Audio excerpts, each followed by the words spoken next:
You're listening to Financial Advisor Marketing, the best show on the planet for financial advisors who want to get more clients without all the stress. You're about to get the real scoop on everything from lead generation to closing the deal. James is the founder of theadvisorcoach.com, where you can find an entire suite of products designed to help financial advisors grow their businesses more rapidly than ever before. Now, here is your host, James Pollard. Financial advisors, welcome to another episode of the Financial Advisor Marketing Podcast. I want to start off this episode by expressing my gratitude for you. I'm glad you're listening. I know I don't say it enough, but I appreciate you. These past few weeks have been crazy for me. There's been a lot of stuff going on. All good, don't worry. It's not like bad stuff or anything. It's actually all good. And I found myself trying to check a lot of little boxes. In a previous episode, I talked about the productivity experiment I was trying, where I would do a big task, a medium task, and a small task. And one of my fears was that the little things would add up. And that has happened. A lot of little things, like little nitpicky things that need to be addressed, that need to happen in order for the business to move forward. I don't want to say they've been falling by the wayside, but they've definitely been adding up. And it is a little frustrating, at least for me. I've noticed that I have this, I don't know if it's part of my personality or what, where I don't really like doing small thing. I like having some big, hairy, audacious goals mixed into my day in order to keep me motivated, to keep me going. But enough about that. I want to tell you about a little nastygram I got from a financial advisor who wanted me to do some private coaching with him. It's a little funny. I'm going to tell you what happened. Every year for the past few years, I've given serious thought to opening up the coaching part of my business. I messed around with the idea in 2019. I got really close. I didn't do it. I got really close in 2020 and didn't do it. And in 2021, I decided I was going to spend most of the year traveling, and I didn't commit my time to coaching a bunch of people because, quite frankly, I didn't want to.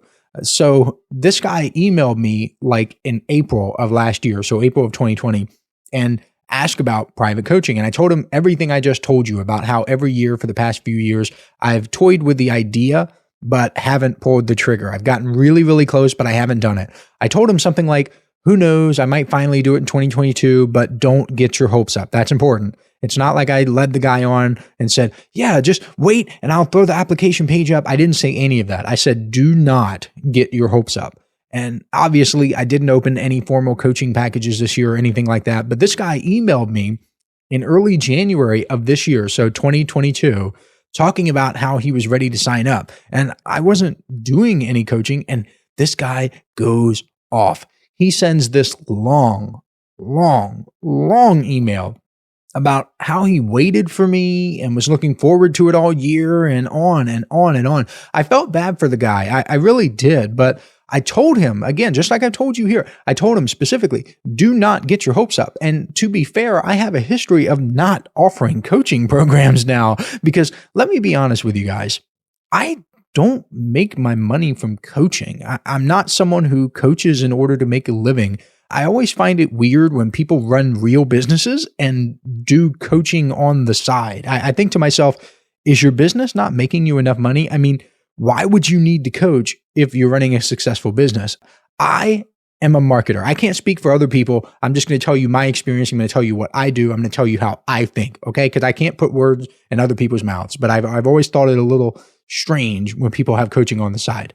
But I am a marketer, first and foremost. I have marketing skills that I use in the Advisor Coach and I use in other businesses. Quite simply, I can make more money using my skills to grow businesses than I can coaching other people. That's the honest to goodness truth. It would be dumb for me to sabotage my own income by running a coaching program. I would literally have to have a pay cut. It would be a big time investment on my part too. I can make more money doing other stuff. Plus, I wouldn't even have the time commitment in my calendar, or I wouldn't want to put it in there. If I want to drop everything and go to Atlantic City for the weekend, I can do that right now. I can't necessarily do that if I have coaching calls like every Tuesday or every Wednesday or whatever. I hope that makes sense. I hope you understand. The closest thing I do to quote unquote coaching these days is the Inner Circle newsletter. It's a way for me to get in front of many financial advisors at a much lower cost than the expensive coaching that costs thousands of dollars. And The reason I love the newsletter from a selfish business owner perspective is I can write it whenever. It fits perfectly with the lifestyle business aspect of the advisor coach. I can be in Virginia Beach, Naples, Florida, the Outer Banks, or my home state of Delaware, the greatest state in the union, by the way, and still write it. If I don't feel like writing at 9 a.m., I don't have to. I'm not tied down like I would be with a coaching program. And advisors end up getting the same valuable information anyway. And guess what? The advisors can also consume it at their discretion. If they get it in the mail and want to read it right away, they can. If they want to wait a few days, they can do that. The advisors are also free from the time commitment that comes with coaching, and I think that's a win-win. But enough about that. Let's get into the topic of the show, which is about handling the I'm not interested objection. Every so often, I will receive a question from an advisor about how to handle the I'm not interested objection. For instance, the advisor will reach out to prospective clients, like on LinkedIn, for example, with one of my recommended messages from How to Get Clients with LinkedIn. And the prospective clients will say that they're not interested in using a financial advisor at this time. This is one of the most common objections. And this also happens with other marketing strategies, not just LinkedIn, but I'm going to talk about LinkedIn because it seems to come up a lot simply because the program is so popular and advisors get a lot of results with it. And word of mouth, it just spreads and more financial advisors use it. So they will ask me things like, what do I do? How do I respond? And perhaps the worst question of all, how can I get them to become interested? And I wince, like my heart hurts when I receive these questions because they reek of neediness, and neediness wrecks conversions. But here's my answer to the last question. The last question is, how can I get them meaning the prospective clients? How can I get the prospective clients to become interested? You don't waste your time trying to create interest. You move on. I know that there are various coaches and consultants and marketing agencies out there that will tell you that people say they're not interested when they don't understand the value of something. And their prescription for you is to try to make the other person see the light and finally accept how valuable you are, as if there's a switch inside. All you need to do is turn the switch on and they'll say, oh yeah, I actually really do want to work with you. Let me set an appointment right away. But guess what happens when you do that? You take time away from someone who might actually be interested in hiring you. You are fighting an uphill battle. And this is doubly true on LinkedIn because on LinkedIn, it's so easy, so easy to find the right people and connect with them in a meaningful way. You can engage with them. You can comment on their stuff. You can send messages. You can send connection requests. There's so much stuff you can do. It is such a better use of your time to just move down the line and find people who immediately see the value you provide. These people are generally easier to work with anyway. You would rather have these people as clients, would you not? Wouldn't you rather have someone who gets it immediately? Who says, yes, this is what I want. Yes, I want to work with a financial advisor. Yes, I see the value of financial advice. Or would you rather scratch, claw, persuade, fight in order to get the other person to see? And there's a quote from Eugene Schwartz that I really like. Eugene Schwartz, for those of you who don't know, is one of the greatest marketers / copywriters of all time. Eugene Schwartz wrote a book called Breakthrough Advertising, and many marketers consider it to be the greatest book on marketing ever written. And his quote goes like this: the greatest mistake marketers make is trying to create demand. And I agree. You cannot create it. You cannot create demand. You can only take an existing desire and channel it into what you offer. Schwartz, what he did something amazing because he also acknowledged that copy, meaning the words that you write on your website, on your LinkedIn profile, on your emails, whatever, your copy cannot create desire for a product. You cannot get a vegetarian to want steak, even if you're the best marketer in the world. You can take my LinkedIn scripts, you can use every tool in my toolbox, and you still will not be able to create a desire for meat inside of a vegetarian. People have to want whatever it is that you're offering. Nothing will work unless you're offering something people want. You have to understand that. If people aren't interested in financial planning, that's okay. I know it might seem like blasphemy to you. I know that you might be like, what? Why wouldn't anyone not want to hire a financial advisor? Financial advisors are awesome. I get that. I understand that you provide accountability. I understand that you can provide a financial plan. I understand that you can protect their families, but most people just don't get it. Let's take a look at the population. And I'm going to say some stuff. It's going to sound kind of sort of mean, but I mean it in the nicest way possible. According to Bankrate, only 39% of Americans can afford a $1,000 unexpected expense. Northwestern Mutual did a similar study called Planning in Progress. Everything that I'm telling you is 100% verifiable. You can Google it if you want. I'm not just saying this stuff to sound cool. Northwestern Mutual, again, they did a study called Planning and Progress, and they found that number to be 41%. So Bankrate found 39, Northwestern Mutual found 41. So let's just call it 40%, okay? 40% of Americans cannot get their hands on $1,000. That's crazy to me. And if that's you and you're listening to my voice right now and you can't get your hands on $1,000, ma'am or sir, you need to wake up. You need to get with the program. You need to do whatever it takes to get your hands on some money. There are more than 150 of these episodes, okay? You can go back, you can listen to every single one. There are free blog posts over at theadvisorcoach.com/blog. Yes, I have products that I charge money for. You don't need to give me money right away, but I will recommend listening to all of the podcast episodes, reading all of the blog articles, and then applying that information to make money. And then you just recycle it and recycle it and recycle it. You circulate it in the universe. Hey, financial advisors. If you'd like even more help building your business, I invite you to subscribe to James's monthly paper and ink newsletter, The James Pollard Inner Circle. When you join today, you'll get more than $1,000 worth of bonuses, including exclusive interviews that aren't available anywhere else. Head on over to theadvisorcoach.com/coaching to learn more. Here's the truth, and this is probably going to get me another nasty email. Some of you listening are letting your egos hold you back from making more money. If you're having financial difficulty right now, your ego is the last thing you should worry about. I've sold ice in 100-degree weather. I've shoveled horse manure. I've cleaned so many toilets, I can do it in my sleep.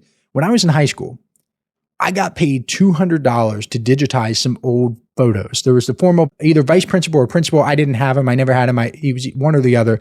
He had these old photo slides, and he didn't have the time to scan them and digitize them. So I did it. It took me 2 days. I had to scan every single one by hand, and I did it in between studying for AP exams, which, by the way, the school didn't even offer. I'm going to go off on a tangent here, but I just want to illustrate, some people have it, some people don't. I'm just going to tell you, I've got it. I know what I have. I know what I do. Look, I took AP Psych. I took AP European History. I took AP World History, AP Government, and one other one that I can't even remember right now on my own. The school didn't even offer the classes. I studied the material on my own time. I took the test. I passed every single one, and I rolled those bad boys up into college credits. And guess what that allowed me to do? It allowed me to graduate early from college. So take a look at this. Check this out. I'm giving the dollars and cents behind this. At the time, a year of college, because tuition has gone up, room and board has gone up, inflation is running wild like Hulkamania. At the time, it was $20,000 for all of the expenses, right? I saved myself 20 grand by doing extra work and taking those exams. Yet you have adults who whine and complain about not being able to get it together. Give me a break. The problem is you're too interested in looking good for other people, or you're too scared you'll miss out on the latest Netflix show. Who gives a crap about what's on Netflix or Hulu or Paramount Plus or HBO Max or Showtime? Who gives a crap? I mean, really, when it comes down to it, what would you rather have? Would you rather see the latest Netflix show, or would you rather have the money in the bank? I mean, come on. But back to what I was talking about. You cannot create demand. And if you try to message the person back trying to create the demand, it will fail you. I promise. Like, I hate saying that prospecting is a numbers game because that's not all there is to it. But getting some numbers on the board is a big part of prospecting. If you only have 10 people in front of you, then I can understand getting worked up and getting anxious when one person tells you that he or she isn't interested. But what if you have 1,000 people in front of you? If one isn't interested, that's okay. You can move on to the next person. And guess what? A lot of you don't have 1,000 people in front of you. You're too comfortable. If you're someone who is part of the 60% that has more than $1,000, you might look down on the people with less than that, but I want you to be very careful. Don't be so quick to judge, because as someone who is marketing and building a business, your prospect list is like your emergency fund. If you can't reach into that figurative bank account and pull out some people who want to hire you, then you're broke. You are broke in that part of the business. Trust me when I tell you that a lot of business problems could be solved by adding more people to the pipeline. And I'm going to talk about that a little bit later too. But I know a lot of you are thinking, Well, gee, James, you make it sound easy. It's not easy. I'm not going to tell you that it's easy. It's simple. It's very simple, but it's not easy. You have to start with a list of leads. People are thinking, well, gee, James, where do you get the leads? You can find them on LinkedIn. You can find them on other social media networks. You can rent a mailing list. You got to get on your grind. You got to do the stuff. I talked extensively about this in some of the previous Inner Circle newsletter issues. You can drive traffic to your website. You can make phone calls. There's a whole bunch of stuff you can do. And here's one way to make it easier to find people. Have a niche. Because when you have a niche, you know where people in your niche hang out, or at least you should. You should know where they hang out. And from there, it's extra simple for you because all you have to do is go there and offer something they want. The whole idea of someone not being interested in hiring a financial advisor is one reason why I'm always stressing that prospecting is about filtering. Yes, you want to get in front of people. Yes, you want to make sure you have good systems in place. But remember something else I always stress. You should focus on productivity first. And the way to become more productive is to focus on people who are most likely to do business with you. You do that by being ruthless with your filtering. The caveat to this, and I told you I was going to talk about this later. Here we go. The caveat to this is that you probably do need to increase the number of people in your pipeline. When I started the Advisor Coach, I was shocked at how comfortable financial advisors were with itty bitty tiny pipelines. It's kind of like having somebody think that he or she has $1 million in the bank when that person really only has a few $1,000s. They're operating with this false sense of security. They feel so good, but they don't have anything. They don't have that figurative bank account. Remember, if you don't have that emergency fund, as I describe it, meaning your pipeline is your emergency fund, you're in danger, my friend. You are in true danger. And I talk about this a lot in the newest product that I put out called the 28-Day Prospecting Challenge. It's available. If you want to check it out, it's theadvisorcoach.com/prospecting. One more time, theadvisorcoach.com/prospecting. I'm going to leave it at that. I'm not going to give away any proprietary information here, but I will tell you there's a difference between leads and prospects. Leads are people in your target market. If you're a financial advisor who works with teachers, you can hop on LinkedIn and find teachers. Those are leads. You can advertise to teachers on Facebook. Those are leads, but they are not prospects. In my view, prospects are people who have, at least at some level, acknowledged your existence / acknowledged an interest in working with you. Someone who says, yes, I'd like to learn more, becomes a prospect. That person moves from a lead to a prospect. This means people who opt into your email list are prospects because they've acknowledged your existence. They know you exist. And the fact that they've opted in means they are at least somewhat interested in what you have to offer. Then you have qualified prospects, who are the prospects you decide to work with. Just because someone acknowledges your existence and wants to work with you does not mean you have to work with that person. You can still say no. Maybe you have an asset minimum. Maybe you're at capacity. Who knows? Either way, you call the shots when it comes to qualified prospects. Then after that, of course, we have clients. So we have leads, prospects, qualified prospects, and then clients. The reason I bring this up is because one of the biggest mistakes I saw advisors making was that they thought leads were the same thing as prospects. And that's not the case at all. If you think this way, then you need to change your thinking because you're probably operating with that same false sense of security. It's like operating as if you have $1 million emergency fund when you only have a few $1,000s. Like you're believing a false reality. These advisors would show me like 100 leads in the pipeline and think that they were doing well. What they didn't realize was the math. The business is like math. You can predict these things. The reason I can create systems for financial advisors is because it's based on math and the math doesn't change. The advisors didn't realize that the response rate, or the average response rate, I should say, hovers around 2 to 5%, which means that these 100 leads that they had would probably net 2 to 5 appointments. Obviously, that can change based on how qualified the audience is, but that's exactly my point. Most people don't have a highly qualified audience to begin with, and the people in the pipeline haven't made it to the prospect stage yet. Remember, prospects are people who have acknowledged your existence / acknowledged an interest in working with you. They have an acknowledged interest in working with the financial advisor. You need to avoid having this happen to you. I want you to get to a high number of people who have demonstrated interest. They're not just leads, they are prospects. This is I don't want to talk about email that much, but this is one of many reasons why email marketing works so well for financial advisors and why I'm always harping about email marketing, because it immediately, I mean, right away, as soon as it happens, it puts people in the prospect category, and that has a huge impact on financial advisors' businesses. So that's the message I have for you this week, and I want to end it with a note about following up. When people tell you that they're not interested, should you cut them out forever and never follow up with them? Not necessarily. You can send another message in a few months, like a happy birthday message, a very generic happy birthday message, maybe a line or two about how you help people just like them. They may be interested then. Things change. Life happens. People educate themselves. They learn more about the value of a financial advisor. But you getting in front of them with a small time commitment on your part is the most important thing, because that keeps you productive. And what do I always say?